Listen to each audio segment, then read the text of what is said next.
AI आजकल मतलब हर जगह है और अब तो बॉलीवुड में भी इसकी खूब चर्चा हो रही है। बिल्कुल। हाल ही में वरुण धवन और जानवी कपूर ने वो उनकी फिल्म आ रही है सनी संस्कारी की तुलसी कुमारी, उसके ट्रेलर लॉन्च पर कुछ ऐसी बातें कही जिसने सबका ध्यान खींचा है। हाँ, मैंने भी सुना। तो आज हम इसी पर थोड़ी गहराई से बात करेंगे कि फिल्म इंडस्ट्री में एआई को लेकर क्या सोच बन रही है, क्या डर है और क्या उम्मीदें भी हैं शायद। समझते हैं कि आखिर मामला क्या है। हाँ, ये बातचीत बहुत जरूरी है इस वक्त, क्योंकि एआई जितनी तेजी से रफ्तार से आगे बढ़ रहा है, उसका असर कलाकारों पर और जो भी क्रिएटिव काम है उस पर साफ दिखने लगा है। वरुण और जानवी की बातें कहीं ना कहीं इंडस्ट्री की बड़ी चिंताओं को ही सामने ला रही हैं। हाँ, जैसे वरुण धवन ने उन्होंने माना कि एआई के फायदे हैं, ऐसा नहीं कि सिर्फ बुराई कर रहे थे, लेकिन साथ ही एक बड़ा डर भी जताया। उन्होंने कहा कि अगर अभी मतलब आज नियम कायदे कुछ सीमाएं तय नहीं की गईं, तो कहीं ऐसा ना हो कि भविष्य में एक्टर्स की जरूरत ही खत्म हो जाए। ओह, शायद एआई से ही किरदार बना लिए जाएं, उन्होंने रेगुलेशन पर मतलब नियमों पर काफी जोर दिया। और ये जो डर है, ये सिर्फ एक्टिंग तक ही सीमित नहीं है ना? नहीं, बिल्कुल नहीं। ये तो असल में वो तकनीक और इंसानी हुनर के बीच की जो एक बहस चलती रहती है, उसी का एक नया रूप है। हाँ, वरुण का नियमों पर जोर देना यह दिखाता है कि इंडस्ट्री कैसे मतलब भविष्य की चुनौतियों से निपटने के रास्ते तलाश रही है, सोच रही है कि इसको संभाला कैसे जाए। सही कहा। लेकिन बात सिर्फ डर की ही नहीं है। जानवी कपूर ने सिक्के का दूसरा पहलू भी दिखाया।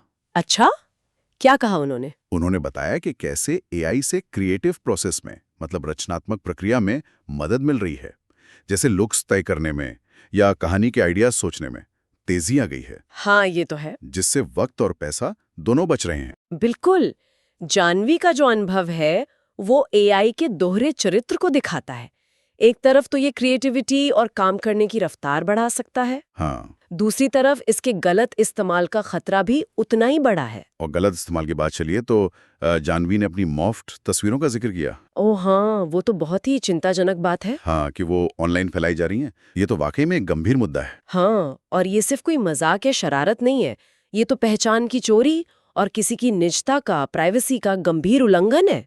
और यहीं पर वो बात आती है जो जानवी ने भी शायद कही, कला में मन और दिल, यानी वो मानवीय स्पर्श, उसको बनाए रखने की चुनौती। बिल्कुल। अच्छा, इसी बातचीत में ऐश्वर्या राय बच्चन के केस का भी जिक्र आया था। हाँ, जहां उन्होंने अपने पर्सनालिटी राइट्स मतलब व्यक्तित्व अधिकारों को बचाने के लिए कदम उठाया था। हाँ, और वो केस बहुत अहम है इस लिहाज से।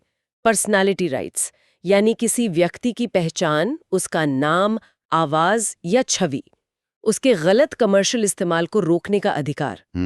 ऐश्वर्या का मामला ये दिखाता है कि एआई के इस दौर में अपनी पहचान और अपने अधिकारों को बचाना कितना बड़ा एक कानूनी और नैतिक सवाल बन गया है। तो अगर हम कुल मिलाकर देखें तो दोनों ही कलाकार एआई की ताकत को, उसकी क्षमता को समझ रहे हैं। हाँ, पहचानते हैं। लेकिन इसके बेलगाम इस्तेमाल और मतलब गलत हाथों में जाने को लेकर फिक्रमंद भी हैं।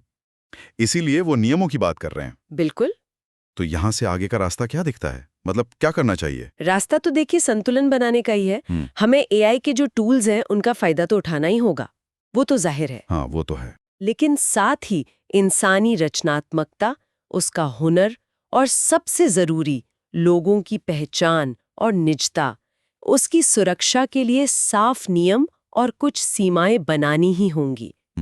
ये तकनीक का सही और जिम्मेदार इस्तेमाल सुनिश्चित करने के लिए बहुत जरूरी है। और ये पूरी बातचीत जो है, ये हमें एक बहुत बुनियादी सवाल पर सोचने को मजबूर करती है कि उस दौर में हम इंसान होने की जो खासियत है, हमारी विशिष्टता, उसको कैसे परिभाषित करेंगे, कैसे बचाए रखेंगे, जब तकनीक हमारी ही क्षमताओं की नकल इतनी आसानी से कर सकती है। हाँ, ये तो गहरा सवाल है। ये सवाल सिर्फ फिल्म इंडस्ट्री के लिए नहीं है, मुझे लगता है ये हम सबके सोचने के लिए है।